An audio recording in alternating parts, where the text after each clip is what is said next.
He heard the crash before he saw the blood. James froze at the top of the stairs, wine glass in hand, the cool rim pressed to his lips. The quiet of the mansion, a quiet he had grown used to, was broken not by noise, but by the stillness that followed. That kind of silence had weight. And that night, it pressed against his chest like a stone. Below him, at the bottom of the grand staircase, Elena stood barefoot on the marble floor. Her white evening gown looked like it had been poured onto her body, elegant, fitted, and now soaked at the hem in something dark. She didn't speak. She never did. But even in her silence, Elena knew how to shake the air around her. Her hand was bleeding. No, both hands. Red smeared across her fingers and dripped onto the white floor tiles like some cruel form of art. But what sent a chill through James's spine wasn't the blood. It was her face. She wasn't in pain. She wasn't scared. She was calm. Then she raised her hand. She signed a phrase. Quick, exact. James didn't catch the whole thing. His brain was moving too slow. What happened? He whispered, not expecting a reply. Elena signed again, slower this time, making sure he saw every movement. Don't go in the basement. James blinked. Confused. What did that mean? Elena, he said, stepping down. Are you hurt? Did you fall?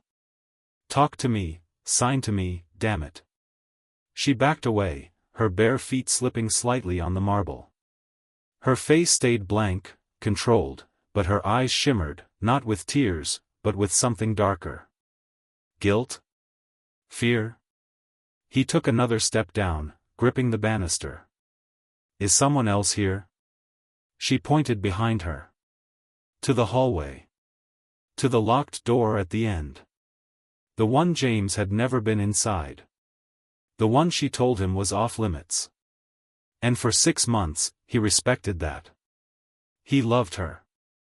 He trusted her. But tonight, that door wasn't closed.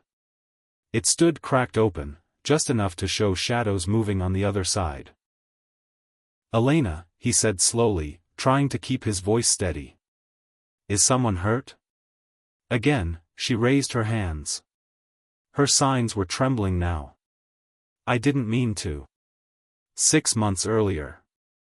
James fell in love with Elena the way people fall into ice water, suddenly, shockingly, and with no way back. They met at a gallery opening in Paris. She was the silent mystery in the back corner, gazing at a painting of a burning house. Everyone else was busy drinking champagne and pretending to understand abstract art. She stood alone. She always stood alone. When James approached her, he didn't know she couldn't speak. He made a comment about the painting. She smiled politely, nodded. It wasn't until 5 minutes into the conversation that she took out her phone and typed. I'm deaf. But I can lip read. I also sign, smiley face. He should have walked away. But he didn't. In fact, he sat next to her for the rest of the night. They talked, if you could call it that, until the lights dimmed and the crowd faded. From there, things moved fast. She was a mystery, yes. But also kind, curious, even funny in her own quiet way. Her world was different, quieter, yes, but not empty. She showed him how to listen with his eyes, how to read the air, how to feel silence without fearing it. She was also rich. Very rich. A family inheritance from an old shipping empire, she told him. But she lived modestly. One mansion in the countryside. One housekeeper. A collection of books and antique clocks. He never once saw her check her bank balance. She seemed untouched by the world's noise. So when she proposed, out of nowhere, one evening, yes, she proposed, James said yes without a second thought. Present. James stood in front of the basement door now. His hand was on the handle. Elena stood a few feet away, unmoving. He looked at her once more. "What's down there?" he asked. She didn't answer. Her silence was suddenly unbearable. And for the first time since he met her, James didn't trust it. He turned the knob. The basement was cold. Dark. A bulb flickered near the bottom of the stairs. The walls were unfinished, concrete, stone. The smell hit him first. Metallic. Sharp. Not quite blood, but close. There was a table in the center. Tools scattered on it. Strange ones. Not carpentry tools. Not cooking utensils. Chains. Gloves. Photos.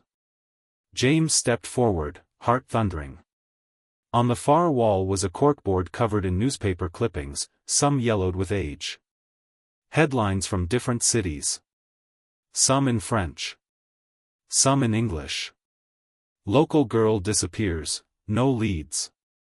Unsolved mystery, second woman missing in a month.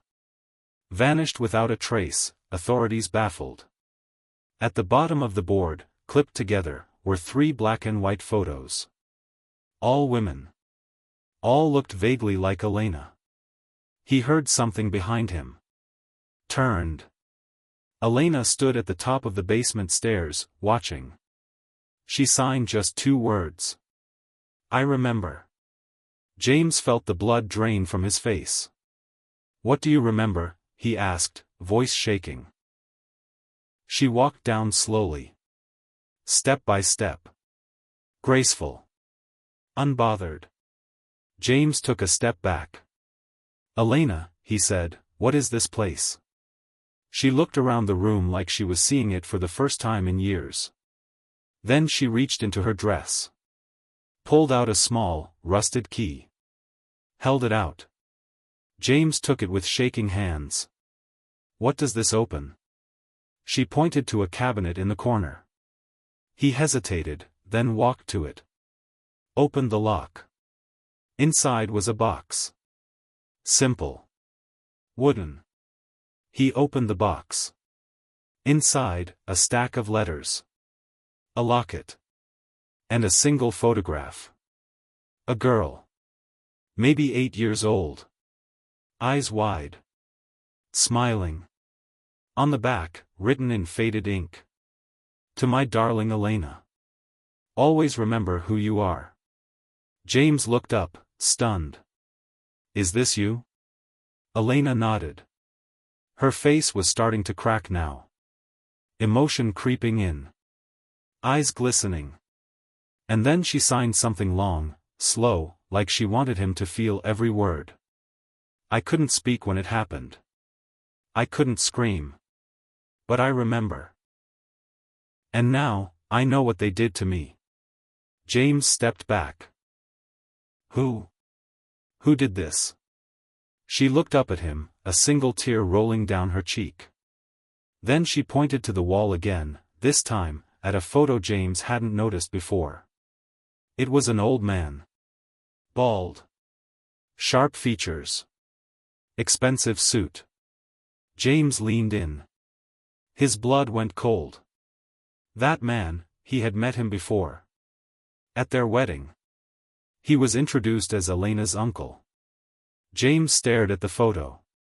The man's face looked back at him, cold, composed, full of authority. A sharp suit, a gold tie clip, polished shoes. It was the same man who stood beside Elena at their wedding, beaming with a wide, toothy smile. Elena had introduced him as Uncle Richard. But in this basement, on this wall, the man's face took on a new, chilling meaning. "Why is he here?" James whispered. "Why is his picture with missing women?" Elena didn't answer with signs this time.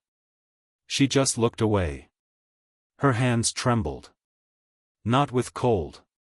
But with something deeper. James stepped toward her, still holding the photo. "Talk to me. Please. You've got to explain this." She shook her head slowly. And then, after a pause, she began signing, slow and shaky. He said if I ever remembered, he'd finish what he started. James felt like the walls were closing in. The basement was suddenly too small, too dark. What do you mean? Finish what? She didn't answer. Instead, she walked to the table, reached beneath it, and pulled out a small lockbox. She handed it to James. It was cold to the touch, heavier than it looked. He opened it carefully.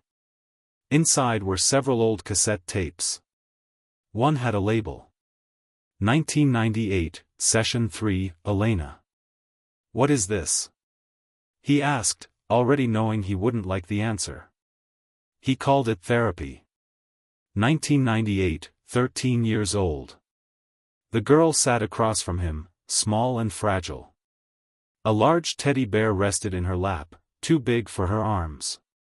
Her eyes were red. Her fingers fidgeted with the bear's ribbon. He turned on the recorder. Today is Session 3. Elena is making progress, the man's voice said. Calm. Even. He sat across from her, legs crossed. He wore the same gold tie clip. His name wasn't Uncle Richard then. It was Dr. Richard Hemsworth, the man who promised Elena's late mother that he would care for her daughter. She's adjusting well, the tape continued. Less resistance. More trust. The real-life Elena, standing behind James now, had her eyes closed. As if the voice still hurt to hear. As if the past was clawing its way back up through the floorboards. James turned the tape off. He couldn't listen anymore. Elena, he said. He abused you, didn't he? She didn't nod. She didn't have to. The silence was its own confirmation.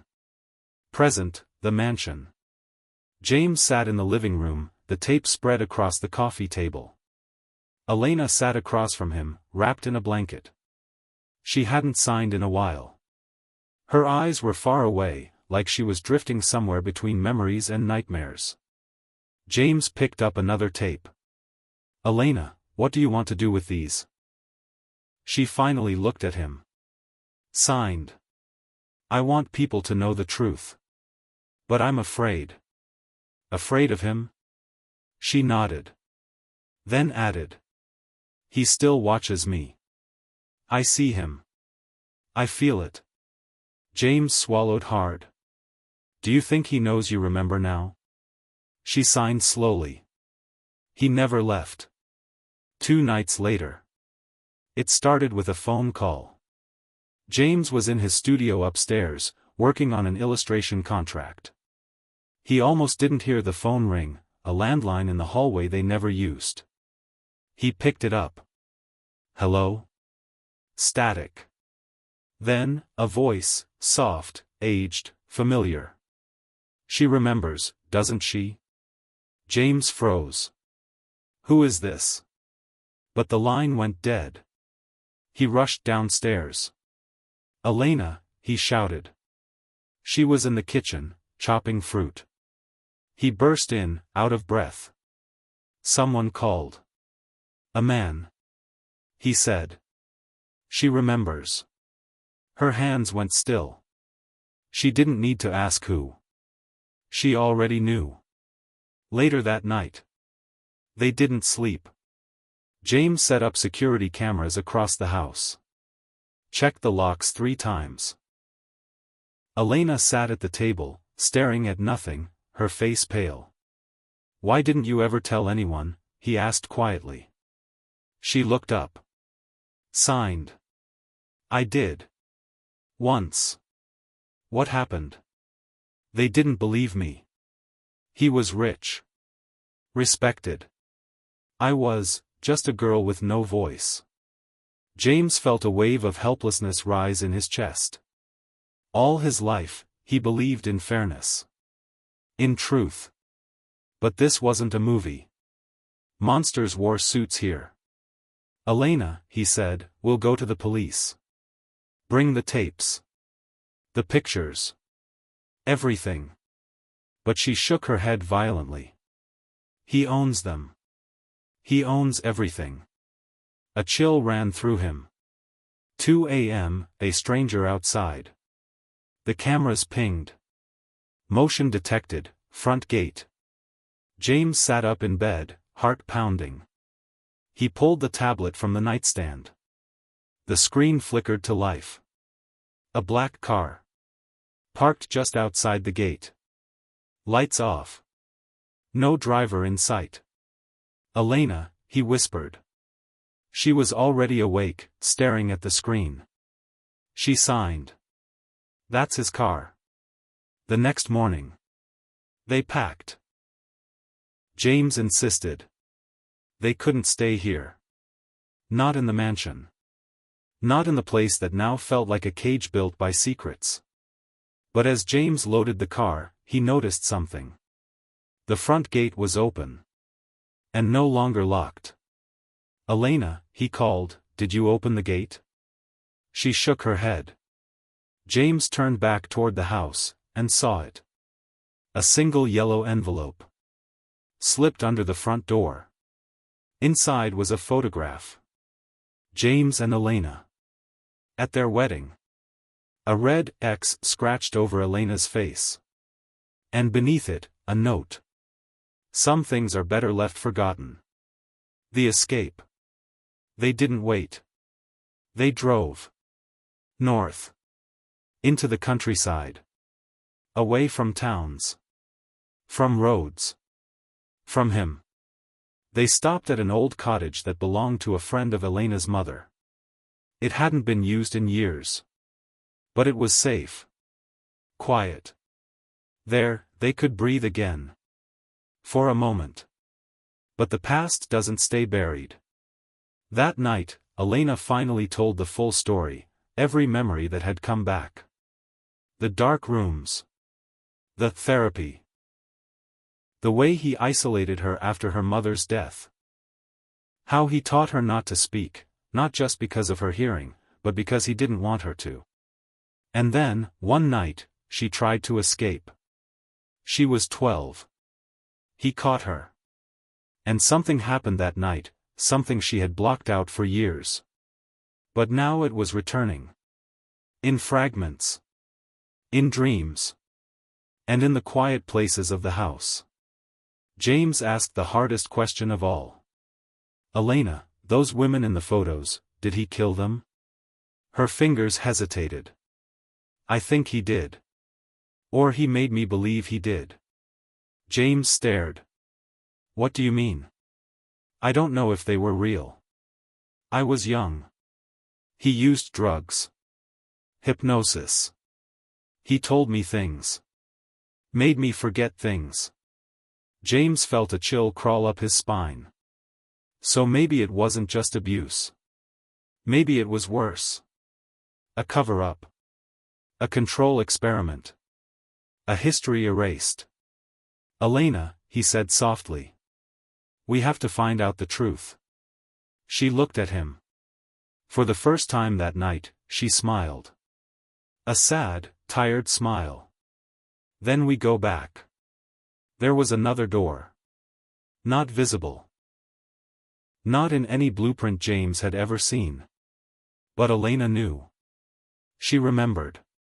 The key she held in her trembling hand wasn't just old, it was ancient. Blackened around the edges.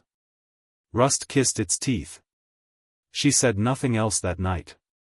Not with signs. Not with words. The weight of the key said enough. 1 week later, back at the mansion. They returned just before dawn. James had fought the idea. He wanted to run, far, far away from the house, from her past, from the man in the photograph. But Elena's mind had changed. She didn't want to run anymore. She wanted to remember. Completely. And she knew, whatever Richard had done to her, to the other girls, the truth was hidden below. The house creaked like it was holding its breath. The marble floor still bore faint reddish marks. The ones James hadn't been able to scrub out. Even bleach had limits. Like memory. Elena led him to the basement, her steps slow, deliberate. She was pale but focused. The basement was exactly as they left it. The table of tools, the clippings, the cassette tapes scattered like forgotten wounds. She stopped by the far wall. Looked at James.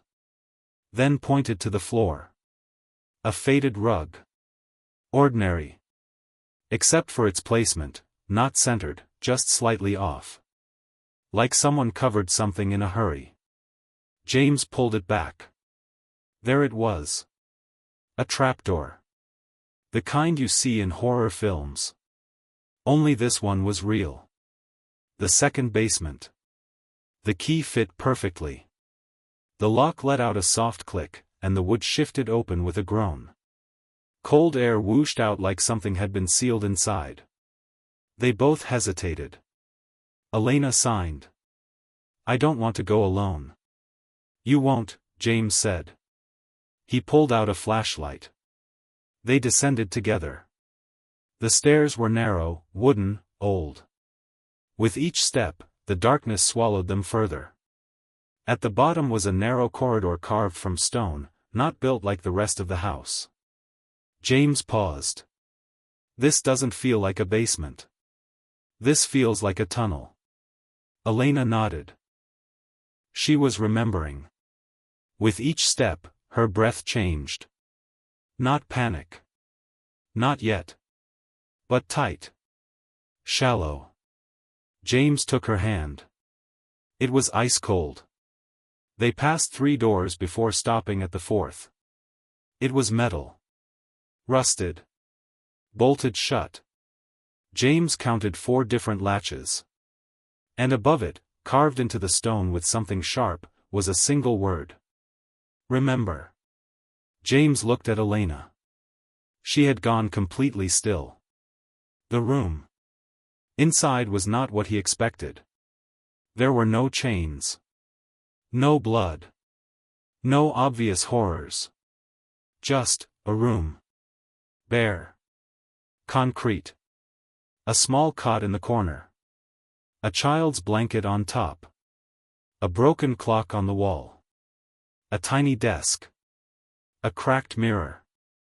And on the far side, shelves stacked with labeled boxes. James stepped in slowly. The air smelled of dust and time. But beneath it, something else, something chemical. Like an old lab. Elena didn't move. She stood at the doorway, eyes fixed on the bed. James turned on the flashlight and looked around. He picked up a box from the shelf. Inside were old files. Photos. Reports. Psychological evaluations. Each one stamped with a different girl's name. None older than 14. He opened one. Name, Anna Duval. Age, 11. Subject response to isolation, elevated stress after 10 days. Memory retention impaired. Notes, no vocal communication. Progressing. James opened another. Name, L. Winters. Age, 9. Result, failed to adapt to test environment. He felt sick. These weren't girls who had run away. They were taken.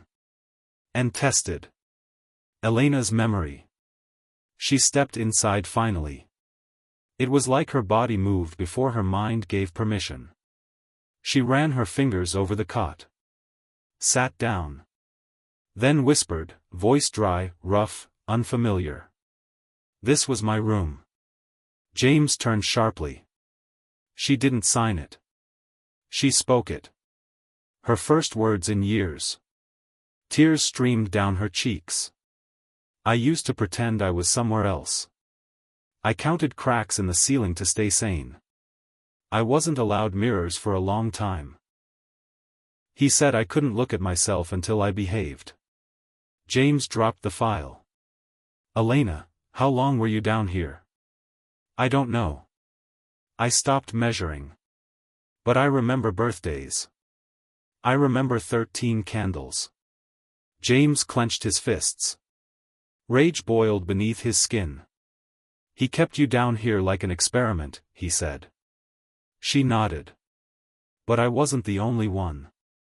She walked to the back of the room. There was another door. Smaller. James hadn't seen it at first. He followed her. It wasn't locked. It opened with a soft creak. Inside was a cold storage chamber. Freezer units. Labeled drawers. James's breath caught in his throat. No. This wasn't just torture. This was evidence. He opened one drawer. Inside was a notebook. Taped shut. It crackled as he opened it. Dozens of names. Girls. Ages. Codes. Dates. Next to each one, E, F, G. Elena looked over his shoulder and whispered. They weren't grades. They were outcomes. E for erased. F for failed. G for gone. She touched one name. She was my friend. Marie. She disappeared. I asked Richard where she went. He said she misbehaved. That's when he took away my voice. Returned to the surface. They took everything. Photos. Files. Boxes. James wanted to go to the police. Elena still hesitated. She didn't trust the system. Not after what she'd seen. But James had a plan. They would make it public. Go viral. Show everything. But first, they needed to survive the night. Midnight visitor. James heard the sound at exactly 12:03 a.m. The front door creaked. Footsteps. Not rushed. Deliberate. He checked the camera monitor. One figure. Black coat. Black gloves. Head down. James grabbed the bat from under the couch. Elena, he whispered. He's here. She stood, calm. Took the locket from her neck and opened it. Inside, a hidden blade. James's eyes widened. Elena. She signed. I'm not afraid anymore. The confrontation. The man walked into the foyer like he still owned the house. Same sharp jaw. Same gold tie clip. Older now. But unmistakable. He smiled when he saw her. Elena, he said, voice calm as ever. You found your voice. I'm proud. She said nothing. He turned to James. You're the husband. The curious one. You know curiosity ruined many girls in this house. James stepped forward. I know everything. We have proof. We're going public. Richard smiled. Do you think the world will believe two unstable people? A mute girl with broken memories and her desperate husband? Elena stepped forward. I'm not broken. Her voice was stronger now. Low, cracked, but clear. He blinked. She reached into her coat, pulled out the recorder. Pressed play. Richard's voice filled the room. She remembers, doesn't she? His face dropped. You recorded me. We recorded everything. James said. Richard took a step forward, but Elena raised the locket. Blade ready. I'm not that girl anymore, she said. He froze. Sirens blared outside. James had already uploaded the files. And he'd already called the only detective he trusted from his own past. The file sat like a ghost on the table. E. Winters. Status, active. Location, unknown. James couldn't take his eyes off it. Elena, he whispered. Do you have a sister? Elena didn't move. Her face was blank, unreadable. A slow, distant breath left her lungs, like her soul had just stepped out of her body. She didn't sign. Didn't speak. Then, finally, in the faintest voice. Her name was Eve. Childhood lost. They were twins. Identical, in the way only fate allows. Born premature. Almost didn't survive. But they did, side by side, breathing in sync in the neonatal unit.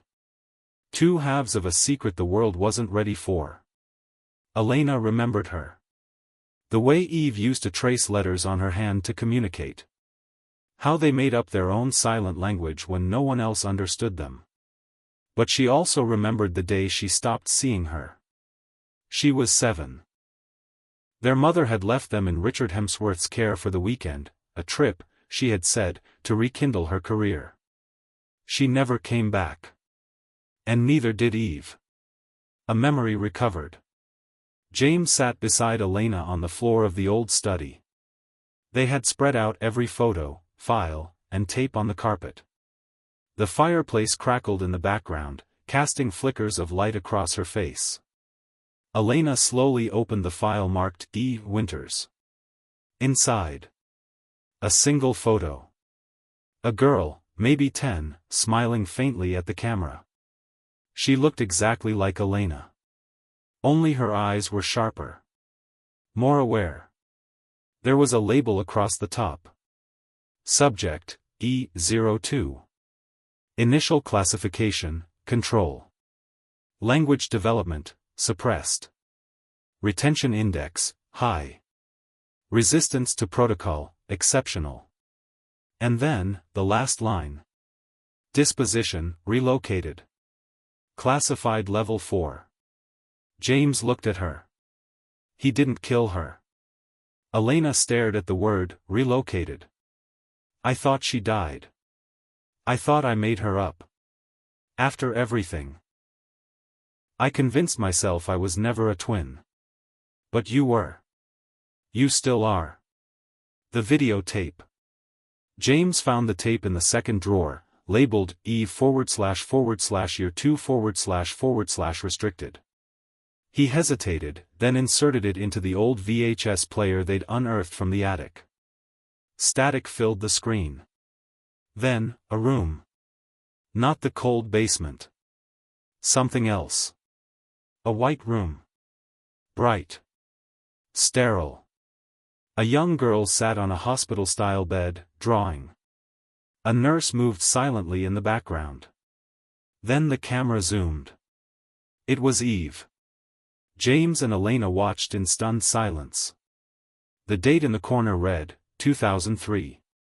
Then, suddenly, a man stepped into frame, not Richard. Someone else. Tall. Slim. Military posture. E02 has exceeded all resistance benchmarks, he said into the camera. Her memory retention is at 94%. She cannot speak, but she remembers everything. The screen fuzzed again. Cut to Eve staring straight at the camera. Eyes burning with quiet defiance. James froze the frame. Elena, he whispered. Wherever she is, she's alive. A new name, a new shadow. The next days blurred. Elena couldn't sleep. James pored over every scrap of evidence. They followed the trail left in the files, vague references to shell companies, addresses in rural Oregon, old institutions repurposed as research facilities. Then one night, while searching through encrypted notes in a file, James found it. Project Silence, Phase 2. Led, Dr. Emery Vance. Current site, Sanctuary Institute, MT Crescent, Oregon.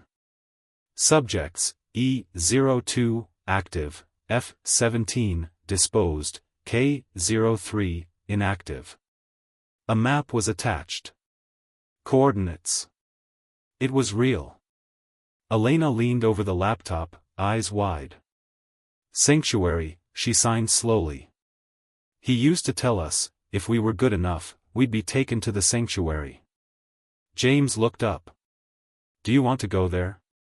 She didn't hesitate. She's waiting for me. The journey north. They left that night.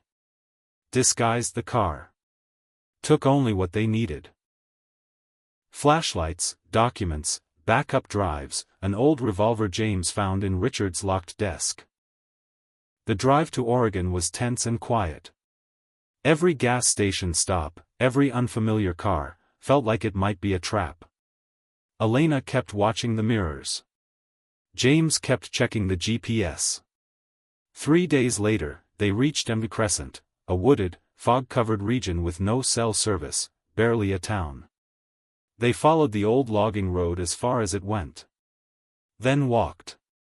The hidden facility. The building was buried in the trees. Gray concrete. Fenced. Overgrown. Abandoned on the outside. But James noticed fresh tire tracks in the mud. A satellite dish still angled at the sky. Elena held up a hand. "We go quiet from here." They found an entry point, a rusted service hatch at the back, partially hidden by vines.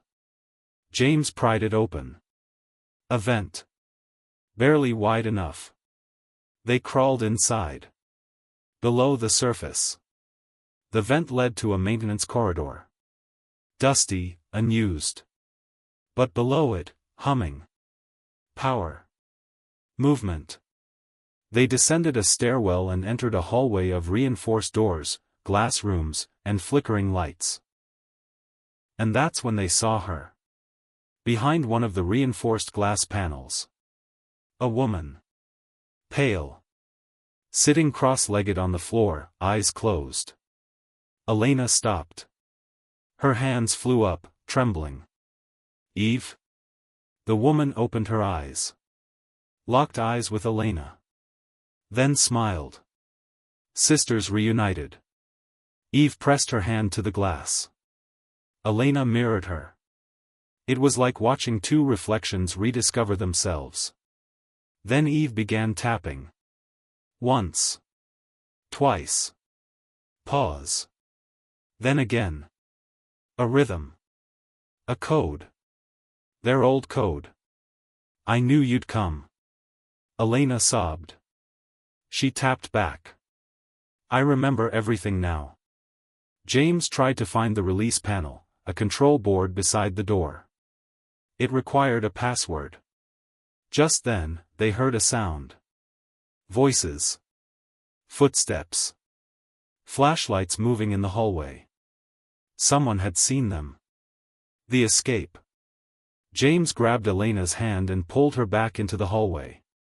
Eve banged against the glass. She didn't want to be left behind. Elena stopped. "I'm not leaving her." James turned. "We can't unlock her. We need." Before he could finish, Elena ran to the panel. Her hands flew across the buttons. She typed. Winters 1993. The door unlocked. Eve stepped out slowly. Not weak. Not broken. She moved like a survivor. "I've been waiting for you," she whispered. Her voice was dry but strong. "You're both coming with me," James said, grabbing their hands. But Eve shook her head. "They're coming." Gunfire. The first shot cracked through the hallway. They ran. An alarm blared, red lights flashing. They took a left, then down a ladder into the generator room. Eve seemed to know the building better than anyone. "Vent system goes straight to the forest line," she said. James boosted them in one by one. He turned back just once. 3 guards rushed in. One raised a weapon. James climbed fast. A bullet ricocheted past his leg, but missed. They crawled until daylight touched their faces. The wind cut like knives in the cold as the 3 of them stood at the edge of the Oregon forest. Behind them, the Sanctuary Institute now burned from within, a fire set by Eve, with calm, surgical precision. The place that had tried to bury her alive would not stand to imprison another. In James's backpack. A hard drive. Encrypted files from the research facility. One folder marked. Project 7, Live Deployment begins, August 14th. And below that. Lead Implementation Site, Phoenix Biosystems Headquarters, Washington, D.C. Elena looked at Eve as if seeing her for the first time. This was not the sister she remembered, soft, imaginative, always tracing clouds on her palm. This Eve had steel behind her silence. But Elena had fire too. And James had questions. All of them burning. A truth too big to hold. 3 days later, they reached the outer edge of the capital. They used aliases. Cash only. Moved like fugitives. Eve hadn't said much. Her voice was slow, rusty from years of disuse, but her mind was sharp. She sketched out what she remembered. Diagrams of labs, names of doctors, blueprints of things James couldn't believe. These aren't just memory experiments, she said one night.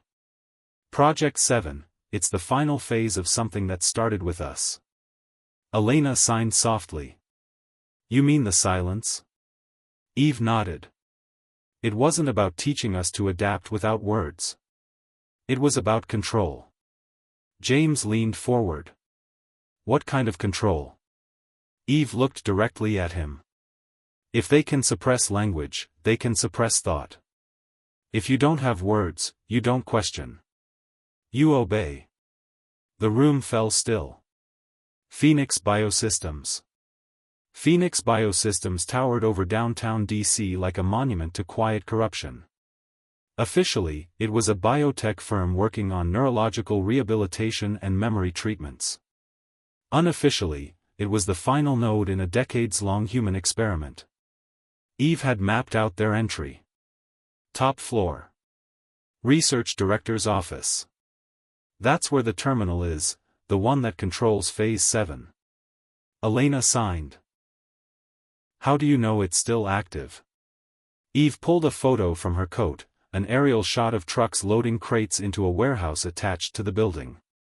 The distribution's already started. Neuralink patches. Marketed as memory enhancement aids. James frowned. I've seen those. My cousin ordered one. Swore it helped with focus. Eve's voice was flat. It doesn't help. It rewires.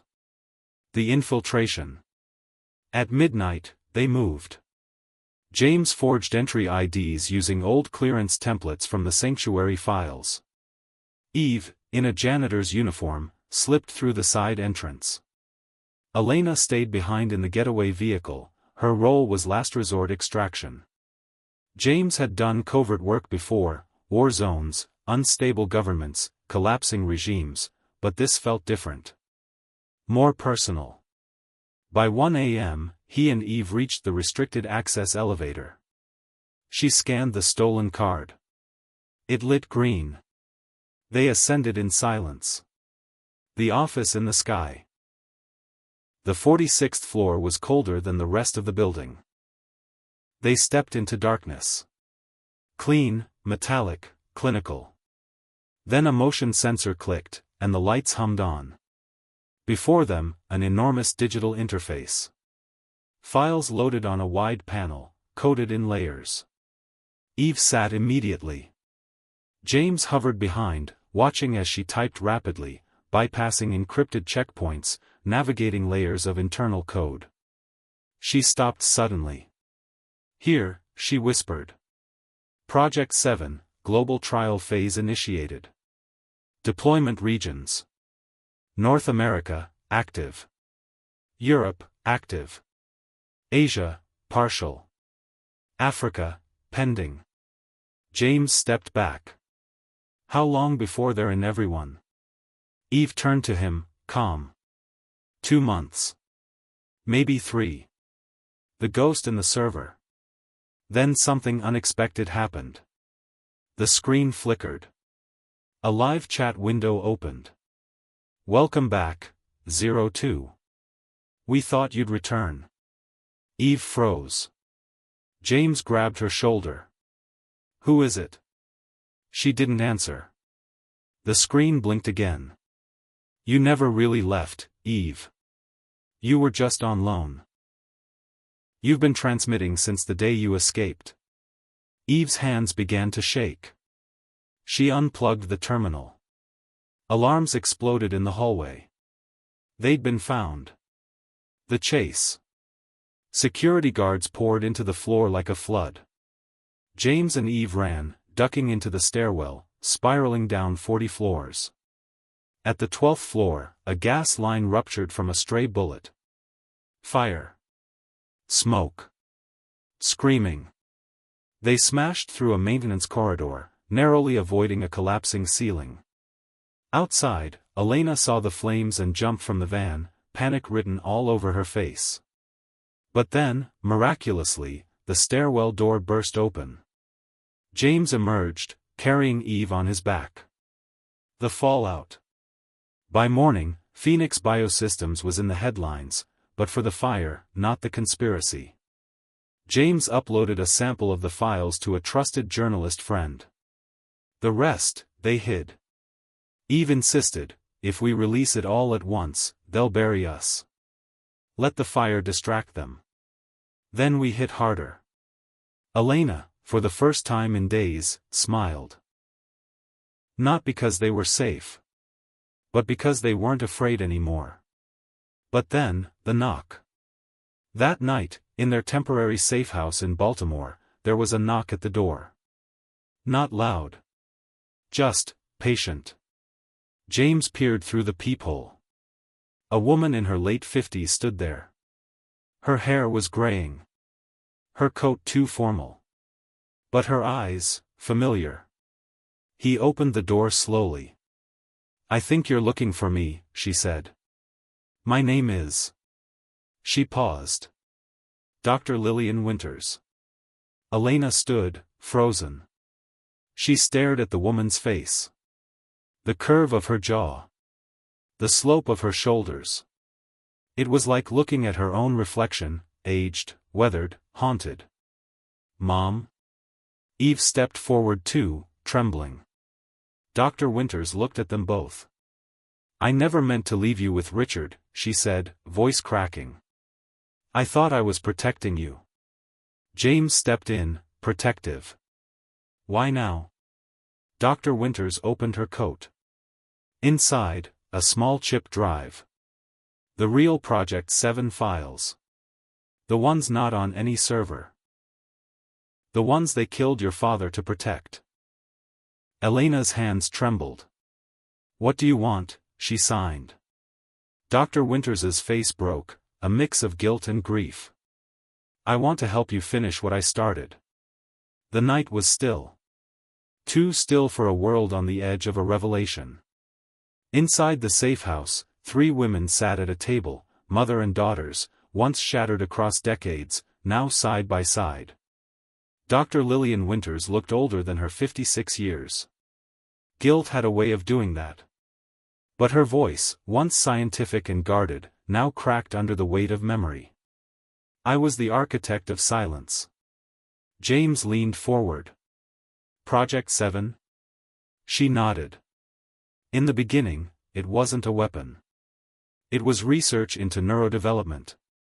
We wanted to help those with trauma, language disorders, PTSD, especially children. She looked at Elena and Eve. You were part of the earliest trial. The silent twins, test subjects 01 and 02. But the board changed everything. They saw control where I saw healing. They wanted compliance. Thought suppression. Silent obedience. Eve's jaw tightened. You left us. I tried to take you with me. I begged the oversight committee to shut it down. When they refused, I leaked documents. Richard, your father, handed you over as collateral to protect himself. Elena signed with trembling hands. I remembered nothing until recently. You didn't fight hard enough. I know, her mother said, tears sliding down her cheeks. And I will never stop paying for that. The final file. James pulled out the drive she had brought. This is what they killed Richard over? She nodded. This is the real Project 7. Not the public phase.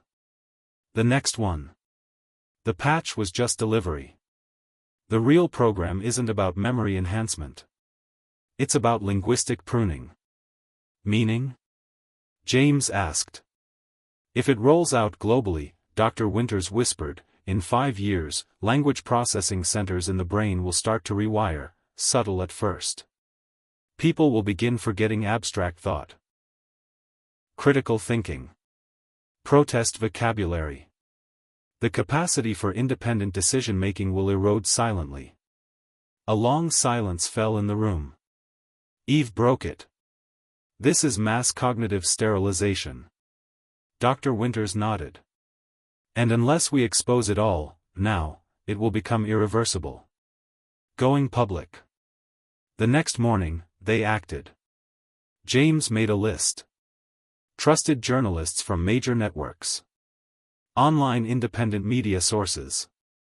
International contacts through his old war correspondent days. But Eve had a better idea. Don't filter the truth, she said.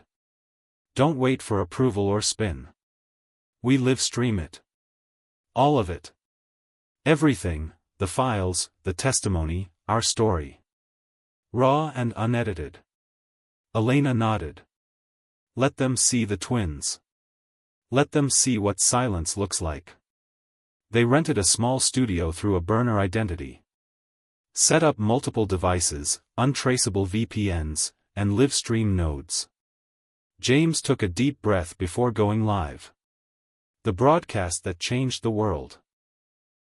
The screen faded from black to James's face. This is not a story, he began. This is a confession. A warning. And a plea. For the next 2 hours, they streamed. Dr. Winters's testimony, naming every executive, lab, and cover-up. The full Phase 7 documents, uploaded in real time. Video footage from the Sanctuary Institute, including child trials, abuse logs, and classified memos. The tape of Eve as a child, staring down the camera, a silent scream for help. Then, Elena stepped in front of the camera. She didn't speak.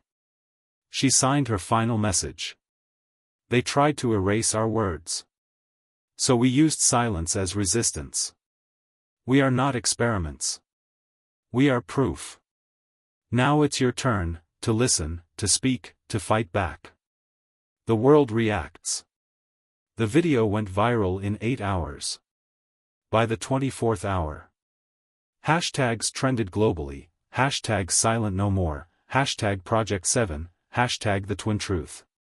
Phoenix Biosystems stocks crashed 70%. Whistleblowers from other countries began stepping forward. Several major governments launched immediate investigations. 2 days later, the CEO of Phoenix was arrested attempting to flee to Dubai. Congress convened an emergency hearing. And the world, for a moment, stood still, listening. The aftermath. It wasn't clean. Some people denied it. Called it propaganda. Said the footage was AI generated. But most believed. The silence had been broken. And from the fractures, truth poured in. Elena and Eve refused interviews. They didn't want fame, only peace. Dr. Winters turned herself in to the authorities and testified in full, naming every co-conspirator. She was sentenced to 10 years in a minimum security facility. When asked why she came forward, she said simply, "Because my daughters survived. And they still had their voices." The final conversation. 1 year later. A quiet farmhouse in Vermont. James and Elena now lived there, away from the noise, away from the city. They had a dog, a garden, and quiet. Eve lived just 2 miles away, in a cabin near the woods. She spent her days teaching nonverbal children how to communicate, using art, signing, and the very same language she once used in secret. That evening, the twins sat outside on the porch. No words. Just hands. Their palms moved in perfect synchrony, like the stars had taught them how to speak all over again. Do you ever regret it? Elena signed. No, Eve replied. Because we gave the world a choice.